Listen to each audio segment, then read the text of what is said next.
लोपामुद्रा अगस्त मुनि की धर्म पत्नी अपने पूजनी पति अगस्त जी से किस प्रकार से विनय कर रही है, यदि प्राणनाथ की आज्ञा हो तो मैं कुछ निवेदन करना चाहती हूं। क्या आप अपने पतियों से ऐसी बात करती है घर में? कहां तुम बैठे होंगे, बुला लो, कहां गए तुम?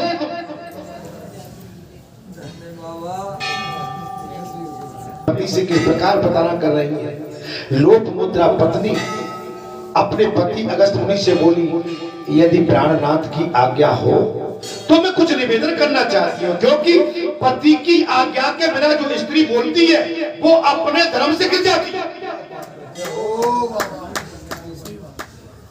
कुछ विचार आया तो मेरे चिल्लाने से क्या फायदा, लेकिन घर में तो तुम रार करते हो, सब घर में रार होती है, चतानी होती है और जहां देखो तो माता महाराज सुन जाएंगे। कथा बहुत बढ़िया कही, देखो कितना पति पत्नी। मैं ये कह रहा हूँ बेटियों, मेरी माताओं, पति पत्नी की जो कथा सुनी, क्या आपने उसको अपने धर्म में उतारा, अपनी दिनचर्या में लाई उसको?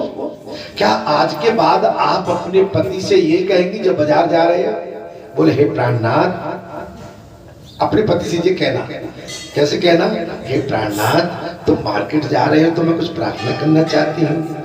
आप जा रहे हो, ये सामान तो लाओगे ही, अमुक सामान इसको लेते और आना। अगर आप आज्ञा हो तो। नहीं नहीं, बाजार जा रहे हो, क्या लेने जा रहे हो? मेरा स्वेटर फट गया, अब तुम्हें स्वेटर की मची है, मेरे लिए भी शॉल लेके आना।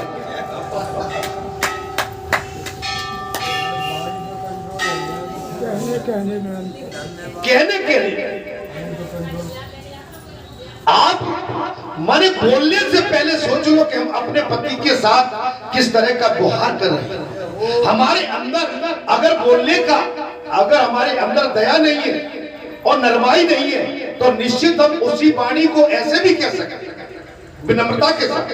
महाराज उसे देखकर मुनि के मन में बड़ी प्रसन्नता हो गई और उन्होंने अपनी पत्नी से कहा, हे प्रिय देखो, ये जो परम शोभामान श्री शैल का शिखर दिखाई देता है, इसके दर्शन मात्र से मनुष्य संसार के पुनर्जन्म को कभी नहीं होता है। इसका विस्तार 84 योजन का है, ये संपूर्ण पर्वत शिव में इसकी परिक्रमा करनी चाहिए। तब लोपामुद्रा बोली, यदि प्राणनाथ की आज्ञा हो तो मैं कुछ निवेदन करना चाहती हूँ।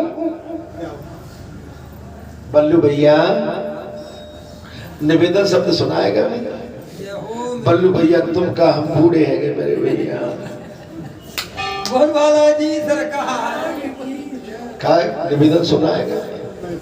नहीं लगा दो, मुझसे बच नहीं पाओ। कौन निवेदन? आदेश। आदेश मैंने पिछली किताब में कहा था, मैंने कहा था भैया, बोले भैया मैंने किसी से बात करी अपने डॉक्टर साहब से, डॉक्टर साहब या मुझसे बात करी, बोले महाराज जी ये काम होना है। महाराज जी बोल पड़े कि भैया पहले घर तो पूछ लो। अरे क्या हो गया है? हमारी संस्कृति ऐसी नहीं है। अगर कुछ बात वास्तव में करने लायक, कहने लायक है तो घर पूछने की क्या बात है? क्या घर वालों को आप पर विश्वास नहीं है? क्या घर वाले आप पर कोई विश्वास नहीं करते? अगर मेरा पति कुछ अच्छा करेगा तो मैं सहयोग दूंगी उसमें, और मेरी पत्नी कुछ अच्छा करके आए तो पति का कर्तव्य बनता है कि मैं अपनी पत्नी का पूर्ण सहयोग करूंगा। अगर मेरी पत्नी ने परोपकार की कोई बात कही है, समाज में बोल के आई है, तो मेरा कर्तव्य बनता है कि तुमने जो वचन किए तुम्हारे वचनों की पूर्ति करूंगा, परोपकार के अच्छे काम के। इसमें क्या चला? लेकिन आजकल चाबी तो घर में, मेरे पूरे भैया घर में ही है, पूरी है, वो समझ की है तुम्हारी का। अर्थात महाराज, क्योंकि पति की आज्ञा के बिना जो स्त्री बोलती है वो अपने धर्म से गिर जाती है। मैं नहीं कह रहा, ये कथा कह रही है। पति की आज्ञा के बगैर जो पत्नी बीच में बोल पड़ती है, समाज बैठा हो, भाई बैठे हो, आपका परिवार बैठा हो, लेकिन आपकी पत्नी बीच में बोल पड़ी तो वहां पर वो अपने धर्म से, कर्म से सब जगह। जब भाई भाई की बात हो रही है, बेटा पुत्र की बात हो रही है, सास बेटा की बात हो रही है, समाज की बात हो रही है, पत्नी का कर्तव्य क्या ध्यान से और धैर्य धर के सुने। उसके बाद यदि वो चाहे, उसको कुछ अच्छा लगता है, कहीं चूक हो गई है, तो आज्ञा लेके वो मधुर वाणी से अपनी बात को रख सकता है।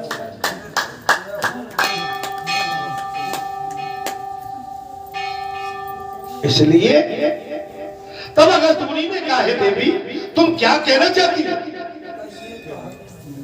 कथा में आनंद आ रहा है। हे देवी, अगस्त मुनि ने कहा, हे देवी, हे भाद्रे, तुम क्या कहना चाहती हो?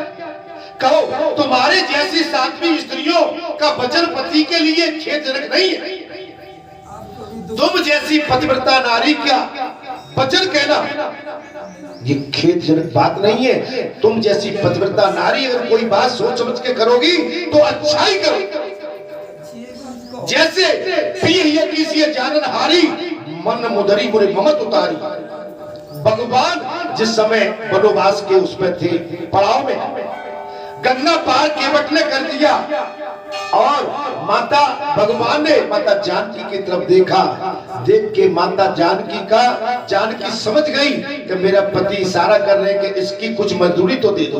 किसी जानन हारी, मन मुदरी ममत उतारी। इस समय धन नहीं है, कलदार नहीं है, गिन्नी नहीं है, असर भी नहीं है, मैं क्या करूं? माता जानकी की उंगली में मुद्री थी, उतार दी। जब केवट को माता देने लगे भगवान, नाथ आज मैंने कहा न पावा, मिटे दोष दुख दारद। हे नाथ, आज नहीं, आज तो मैं भरपूर हूं। आपकी चरण वंदना करके, आपके चरणों को पखारने के पश्चात, आपके चरणों का पंचामृत आज मेरे शरीर में, मेरा अंग अंग रोमांचित है, मेरा रोम रोम प्रफुल्लित है। नाथ आज मैंने कहा न पावा, मिटे दोष दुख दारद दावा। बहुत काल मैंने कीन मजूरी, आज भई है ये भी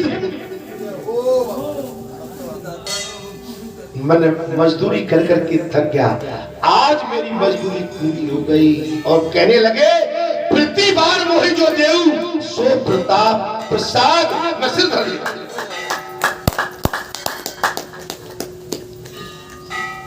अब की बार प्रभु जो दोगे, मैं प्रसाद स्वरूपी उसको अमृत मान के मैं ग्रहण कर लूंगा। नाथ आज नहीं, आज नहीं, आज आप हम अपने आप को धन्य माने।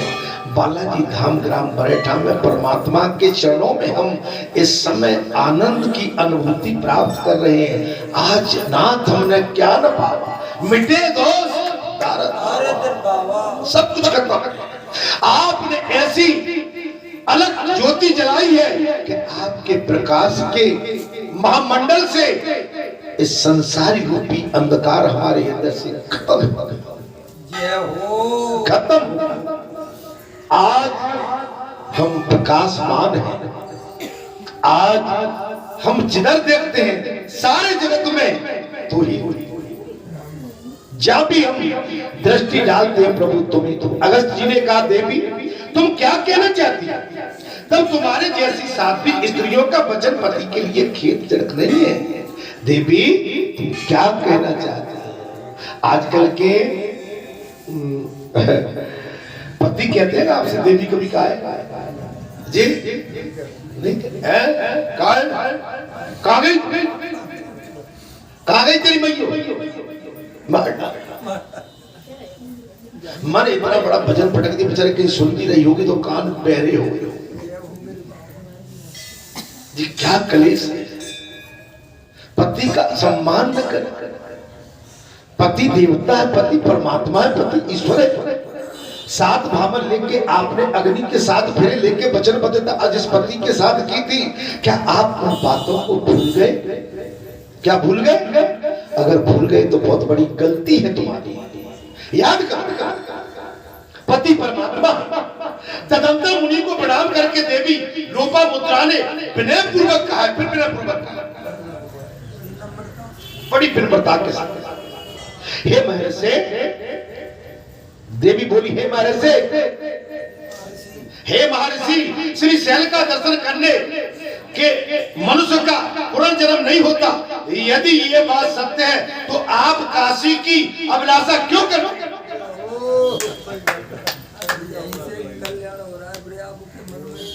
हे प्रभु, हे ऋषिवर, हे महर्षि, यदि शैल के दर्शन मात्र से अगर मनुष्य का पुनर्जन्म नहीं होता तो आप फिर काशी की अभिलाषा करके क्यों बैठे? वो समझ में आई, जी चंगा तो कटौती में गंगा। अरे बालाजी धाम ग्राम बरेठा में आना ये काशी से कम नहीं है, ये वृंदावन से कम नहीं है, ये अयोध्या से कम नहीं है, ये रामेश्वर से कम नहीं है। बद्रीनाथ, केदारनाथ, काशीनाथ, विश्वनाथ, पशुपतिनाथ, जितने भी नाथ है ये उन किसी भी नाम से कम नहीं है। कब? तब आप समर्पण भाव से यहाँ के दर्शन करोगे, तब। बोले सच्चे विश्वास, विश्वास, विश्वास। और फिर हम तो 25 साल से अलग अलग अखंड अलग जली हुई है। यहाँ पर तो भगवान की भक्ति कथा का स्रोत माने गंगा की धार की तरफ बह रहा है, आप समझ सकते। तब अगर जी बोले बड़ा है, बड़ा रोहे, हे सुनो तत्व विचार, तब बोले बड़ा रोहे, बड़ा रोहे पत्नी से सुनो, उपमा दी, उपमा सुनो। तत्व का विचार करने वाले ज्ञानी मुनियों ने बार बार यह निर्णय किया है कि भक्ति मुक्ति के अनेक साधन है। पहला तीर्थराज प्रयाग है,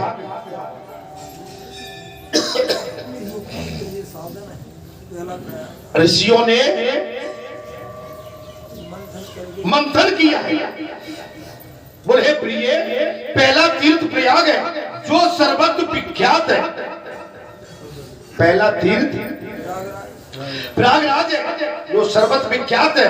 वो धर्म, अर्थ, काम और मोक्ष चारों पुरुषार्थों को देने वाला है।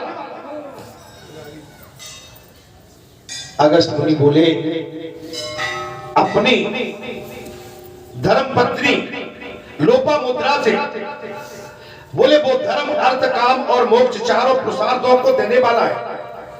हे प्रिय, इसके सिवाय नेम, सारण्य, कुरुक्षेत्र, गंगा द्वार, हरिद्वार, अवंती, अयोध्या, मथुरा, द्वारका का अमरावती, सरस्वती और समुद्र का संगम, गंगा सागर संगम, कांचीपुरी, त्रिभंग तीर्थ, सप्त गोदा, बड़ी तट और काल जल तीर्थ, प्रभाव क्षेत्र, भद्र का आश्रम, महले, ओंकारेश्वर क्षेत्र, अमरकंटक, पुरुषोत्तम क्षेत्र, जगन्नाथपुरी और गोरख तीर्थ, भृगु कक्ष और भृगुतुंग, पुष्कर, श्री पर्वत और धारा तीर्थ आदि बहुत से तीर्थ मुक्तिदायक हैं।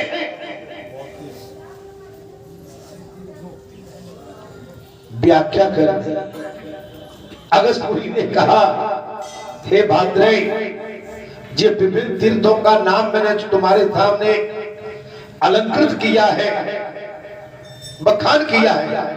ये तीर्थ भी मुक्तिदायक है। सत्य, दया आदि जो मानसिक तीर्थ है, सत्य और दया आदि जो मानसिक तीर्थ है, सत्य और दया, जो सत्य पर चलता है और दया भी करता है। जैसे हम प्रातः काल ढोलक वाले से कुछ हमने नहीं, भाई क्यों नहीं आए, हमने लेकिन उसके बाद दया, हमने आपसे जो कहा तो हमने आपको शत्रु मान के नहीं कहा, हमने एक गुरु बन के, गुरु के नाते और एक शिष्य को समझाई दी कि ये काम नहीं करना चाहिए। और गुरु ये भी सोच लेता है कि मैं इसको ज्यादा प्रताड़ित करूंगा तो ये कहीं न कहीं अव्यवस्थित हो जाएगा। तो गुरु का कर्तव्य लास्ट में बनता, आ जाओ, मैं तुम पर हाथ फेर देता हूँ, आइंदा ऐसा मत करो, तुम मुझे अति प्रिय, लेकिन मेरी व्यवस्था से आप अलग जाओगे, आश्रम की व्यवस्था से अलग भागोगे तो मर्यादा टूटती है, और मर्यादा जहां टूटती है वहां साधना का कोई काम नहीं। मर्यादा जहां टूटी बस साधना का कोई काम नहीं। अर्थात मोक्ष देने वाले गया क्षेत्र भी पितरों के लिए मोक्षदायक बताया गया है। ये अगस्त मुनि कह रहे हैं अपनी धर्म पत्नी से श्राद्ध करने से मनुष्य अपने पितामह के ऋण से मुक्त हो जाते हैं। लोपामुद्रा ने पूछा, हे महामते मुनि, कथा में आनंद आ रहा है आपको? हे महामते मुनि, आपने जिन्हें मानस तीर्थ का वे कौन कौन से बताने की कृपा करा। आपने अभी मानस तीर्थ का जिक्र किया, हे महामते मुनिवर कृपया करके बताने का कष्ट करें। अगस्त मुनि ने कहा, हे सुबह, हे देवी, सत्य तीर्थ है, क्षमा भी तीर्थ है। अगर आप सत्य बोलते और क्षमा करते हैं तो ये भी तीर्थ है। हमेशा सत्य बोलना चाहिए। ढोलक वाले भैया, ये हो डॉक्टर साहब, मैं सभी को कह रहा हूं, मैं अपने आप को भी कह रहा हूं, सत्य में बजाते हमेशा सत्य का सहारा लेना चाहिए। सत्य परम कल्याणकारी है, मंगलकारी है, आनंदकारी है। आपने असत्य बोल दिया, रात में नींद नहीं आएगी। अगर आप व्यास गद्दी पर बैठ के और कथा का श्रवण पान करने के पश्चात कुक्रम और कुकृत्य करते हैं तो आप बेचैन हो जाएंगे। आप परास्त राम ने मारे काल को, ऐसे मोटे राम अपने आप मर जाएंगे। सुनकर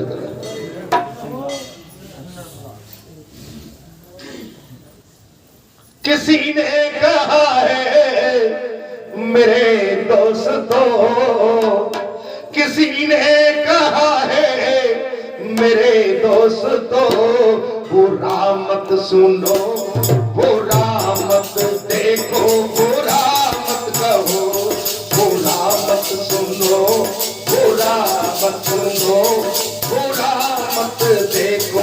बुरी है बुराई मेरे साथियों, बुरी है बुराई मेरे साथियों, बुरा मत सुनो, बुरा मत देखो, बुरा मत कहो, बुरा मत सुनो, बुरा मत देखो, बुरा मत कहो। बुरी है बुराई, बुरी है बुराई मेरे दोस्तों, बुरी है बुराई मेरे दोस्तों, बुरा मत सुनो, बुरा मत देखो, बुरा मत कहो। बुरी है बुराई मेरे साथियों, बुरी है बुराई मेरे साथियों, बुरी है बुराई। बात एक ही पकड़ लो, आपको अगर चैन की नींद रात में लेनी है तो बुराई समझ के, आपके पास धन धान्य सब है, अच्छे पुत्र हैं, अच्छा समाज है, अच्छा खानदान है, अगर बुराई को त्याग दिया तो आनंद ही आनंद। और भगवान राम आप पे उसी समय अति आनंद होकर मेहरबान है।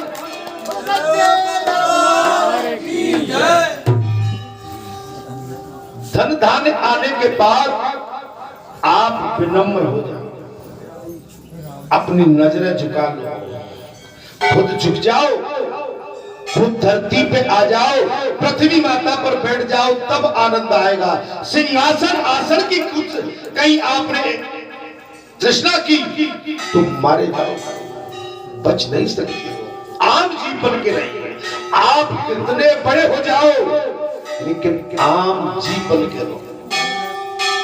महाराज अगस्त जी ने कहा, हे सुबह, सत्य तीर्थ है, क्षमा दया क्षमा तीर्थ है, और इंद्रियों को बस में रखना भी तीर्थ है।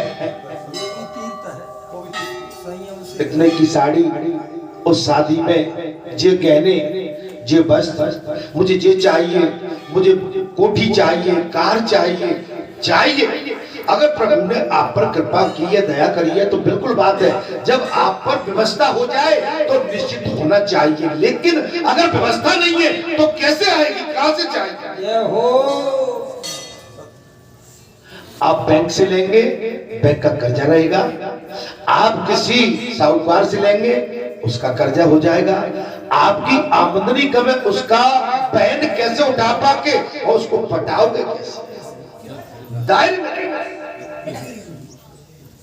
में सब प्राणियों पर दया रखनी चाहिए, सब प्राणियों। महाराज यहाँ ऐसा नहीं, दया यहाँ पर दया रखना। जैसे आपती हंसे नहीं, नैनन नहीं सले, तुलसी बान बैठी है कंचन वर्ष। आप सब पर दया, सब अपने हैं, सब मेरे हैं, सब ही तो सगे हैं, सब नजदीक है। आप ऐसा भाव बना के देखें, सब अपने हैं। मैंने पिछली कथा में भी कहा था, बोले महाराज आप कोई भी आता है सबको ऐसे बन लेते हो जैसे आपका किसी से कोई, अरे मेरे भाई मुझे क्या लेना देना है। अब वो कहा भाई नारियल फोड़ रहा, बाग का मेरे पास कोई हिसाब किताब नहीं है। आप मेरे पास आ गए तब सब मेरे अपने में तो जेठ भर लेगा। मैं यहाँ पर ये हिसाब किताब करने थोड़ी बैठा हूँ कि आप आए तो आपको से मिले नहीं, आपको इधर कर दूं, आपको उधर कर दूं। अरे मैं तो सबको अपने हृदय से लगाने की क्षमता रखता हूँ। बोल सच्चे दरबार की जय।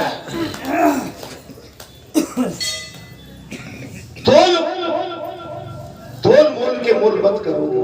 अगर बिकना है तो बेतोल बिक जाओ, बेतौल बिक जाओ। अर्थात महाराज जी बात आती अगर जी ने कहा, यहाँ पर ये भी कह रही कि सब प्राणियों पर दया करना तीर्थ है और सरलता भी तीर्थ है।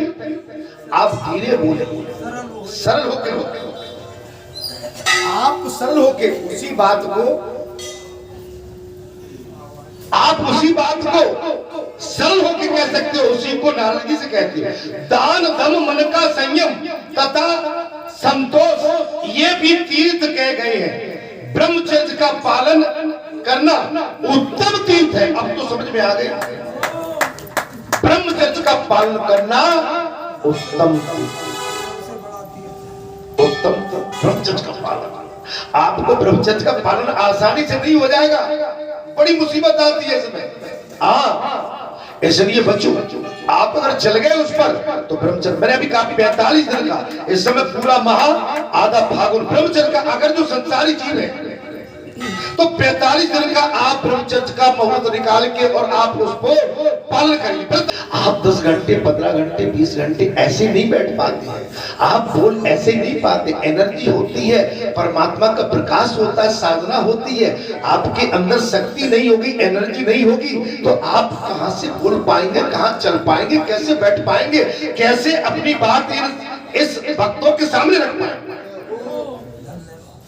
बोले ब्रह्मचर्य का पालन उत्तम तीर्थ है। अगस्त जी ने अपनी पत्नी से साफ कह दिया, बोले हे भार्या ब्रह्मचर्य का पालन सबसे बड़ा तीर्थ है और प्रिय वचन बोलना भी तीर्थ है और ज्ञान तीर्थ है। अब इन्हें तो कह दी तो आंखें मर रही थी, हमने जा अरे आंखें मर गई तो आंखें अब तो घर में आ गई होंगी, मन के नहीं जय हो। अब ना क्या तरह बनते हैं, कितने दिन लग गए? भर्ती हुई है। तो भैया हमने तो पिछले मंगल को कह दी है, आगरे चला गया। क्या बोला तेरी मैं तो हंस रहा हूँ। मेरा कहने का मतलब ये है कि जो अपनी बात, अब आपने जो बात सुनी, अब आपके साथ आपकी अर्धांगिनी नहीं, तो आपने सुनी अपनी यहाँ की बात को अपनी अर्धांगिनी के सामने। तो बाबा ने ये कहा था कि मकर संक्रांति को हर पत्नी को चाहिए कि अपने पति की शरण धो के उसका पंचामृत ग्रहण करे। हर पत्नी को चाहिए। अब पत्नी कह रही, कोई एक पत्नी बोले हमने तो कल, अरे भाई आप रोज करो। आप कह रहे भांजी, भाई भांजी की भी थोड़ी कोई बात नहीं, लेकिन पति की आवश्यक है हर रोज हर दिन। अर्थात धैर्य तीर्थ है, धैर्य रखना भी तीर्थ है। ये अगस्त मुनि कह रहे हैं। और तपस्या भी तीर्थ है, तपस्या को भी तीर्थ कहा गया। तीर्थ में भी सबसे बड़ा तीर्थ है अन्न कण की अत्यंतिक शुद्धि, अन्न शुद्ध। आप हर जगह मुनि मारे के लाओ, कब कब कब कब होटल में, ठेला पे, मेला में जा रहे हो, मैं पकड़ूंगा सभी को भी कर जय हो। टिकिया आप नहीं चलेगा। शादी में देखो तो महाराज चटपटे पे, अरे राम राम, आप इतने माने, इतने भुक्कड़ हो गए कि आप टूट पड़। आप सबको सुनने के पश्चात धैर्य धारण नहीं करेंगे। माने उसमें लहसुन प्याज पता नहीं विभिन्न प्रकार के मसाले तरल पदार्थ पड़े हैं, आप टूट पड़ते। अरे खाना है वहां मिठाई रहती है, दही रहता है, दूध रहता है, रायता रहता है, लेकिन आप तो ऐसे टूट पड़ते हो कि ये चाउमीन खाओमीन टिकिया का पानी और क्या मिर्ची ज्यादा है। जय हो बाबा।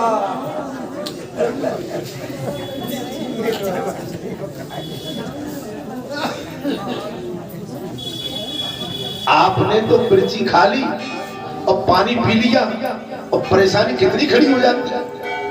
ये जीभ चट्टू होती है, इससे बचो।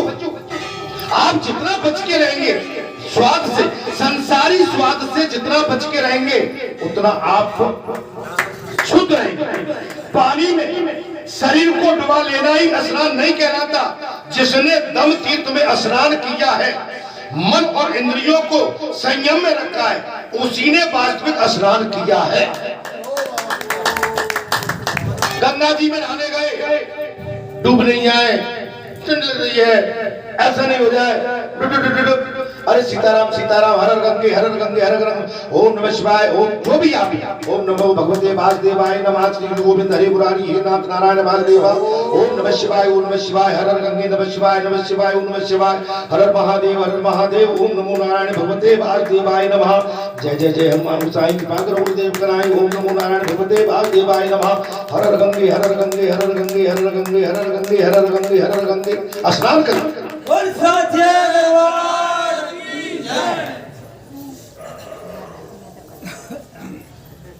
जय जय जय हनुमान।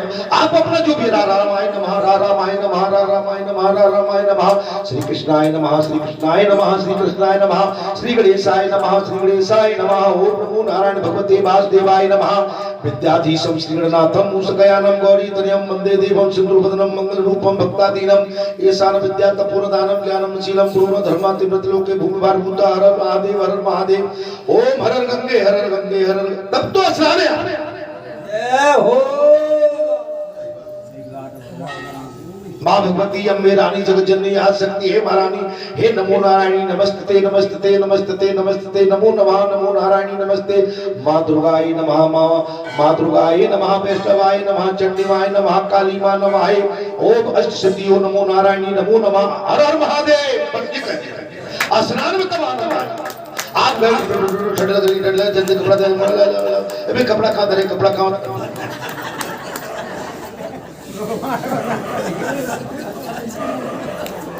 ये स्नान मेरे कपड़ा रह गए, पेन सुनिए दे दिए, बेटा कहाँ है, मैं कपड़ा छोड़िया तोलिया छोड़िए दिए भैया ले।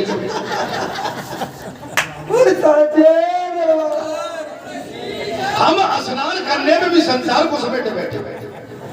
महाराज आप समझ माने, जब आप इस तरह का भाव भगवान के प्रति रखेंगे तब आनंद की अनुभूति होगी। महाराज इसमें साफ कह दिया, अंतकण की अध्यात्म शुद्धि और पानी को शरीर में डुबे लेना ही स्नान नहीं है। पानी में शरीर को डुबो लेना ही स्नान है। आप जब नहाते हो तो कम से कम आपका 1-8 घंटे तो आपका मंत्र चलता है, 1 घंटे कम से कम आपका मंत्र बंद, अर्थात अत्याधिक शुद्धि। पानी में शरीर को डुबा लेना ही स्नान नहीं कहलाता है। जिसने तम तीर्थ स्नान किया है, मन और इंद्रियों को संयम में रखा, मन और इंद्रियों को डांट के रखा, उसी ने वास्तविक स्नान किया। जिसने मन की मैल धो डाली वो शुद्ध है। अब स्नान कर रहे हैं, दूध नहीं उपज जाए, आए राम देर है गई, मन में चल रहा, कहीं आ नहीं जाए, घंटी नहीं बज जाए, नहा रहे घंटी नहीं बज जाए। आप पूरा अगर स्नान करने गए तो पहले अपने मन की साधना करिए। वो गंगा स्नान है, और वैसे स्नान बताया गया प्रातः काल बिल्कुल सूर्य उदय से पहले आपका स्नान हो जाना चाहिए। माने स्नान की विधि केवल सूर्य उदय से पहले और 4:30-5 बजे के आसपास आप बिस्तर से खड़े हो जाए। आप सबसे पहले धरती माता की जड़ वंदना करें, उसके पश्चात देव स्थान की जड़ वंदना करें, बूढ़े बड़े माता पिता घर में उनकी जड़ वंदना करें। इसके बाद आप बढ़िया 2 लोटा 1 लोटा 2 गिलास 3 गिलास जल सेवन करें, दिशा मैदान को जाएं, दिशा मैदान के बाद ब्रुश करें, बगैर ब्रुश किए हुए आप पास रूम से अंदर नहीं निकले। अगर आपको चाय की अभिलाषा है तो चाय भी बगैर ब्रुश के नहीं, पेट हल्का होगा तब। और कितना खाओगे? हल्का भोजन, बगैर चिपड़ी, मानी कम से कम। इस समय जाड़ी में आप ज्यादा चिकनाई का सेवन न करें, खाली माने रात्रि में तो विशेष तौर से बगैर चिपड़ी रोटी और बिल्कुल पानी की तरह दाल या जो भी सब्जी है उसका ही सेवन करें।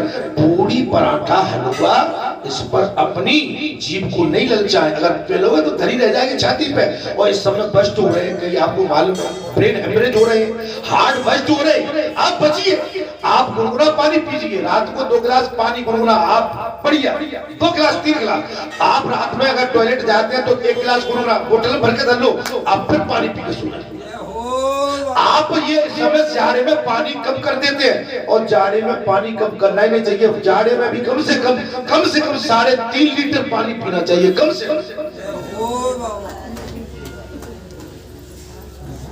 आप अपना सिस्टम होके रखोगे तब बात बन पाएगी। बीड़ी ये तो विनाश के हुए महाराज।